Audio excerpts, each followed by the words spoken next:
The ZOLL AED 3 BLS can be used with many of ZOLL's AED electrode pads, including CPR stat pads, CPR D pads electrode, and PD pads 2 pediatric electrodes.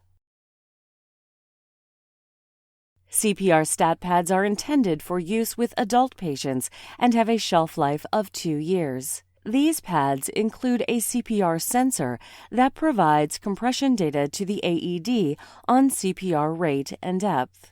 The ZOLL AED 3 BLS uses this data to provide feedback to the rescuer on CPR rate and depth through voice prompts, text prompts, and in real time numerically on the CPR dashboard display. The CPR D pads electrode can also be used with the ZOLL AED 3 BLS. The CPR D pads electrode is intended for adult patients and have a shelf life of 5 years.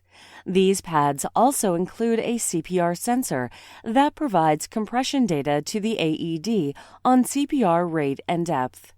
The CPR D pads electrode is a one-piece construction which decreases the potential of mishandling or damage and aids in the proper placement of the pads.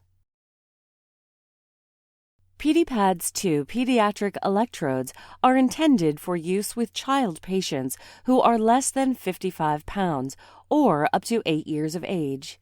They have a shelf life of 2 years. When inserted into the ZOLL AED 3 BLS, the PD pads 2 pediatric electrodes will initiate a child-specific rhythm analysis, illuminate the child mode indicator on the device, and display an ECG rhythm on the dashboard. It will also reduce the rectilinear biphasic shock energies to levels appropriate for pediatric patients. These pads do not include a CPR sensor, and no feedback is provided on CPR rate and depth. You have completed the module that reviews ZOLL's AED electrode pads for the ZOLL AED 3 BLS. Please refer to the pad packaging for placement instructions. Continue to the CPR dashboard module.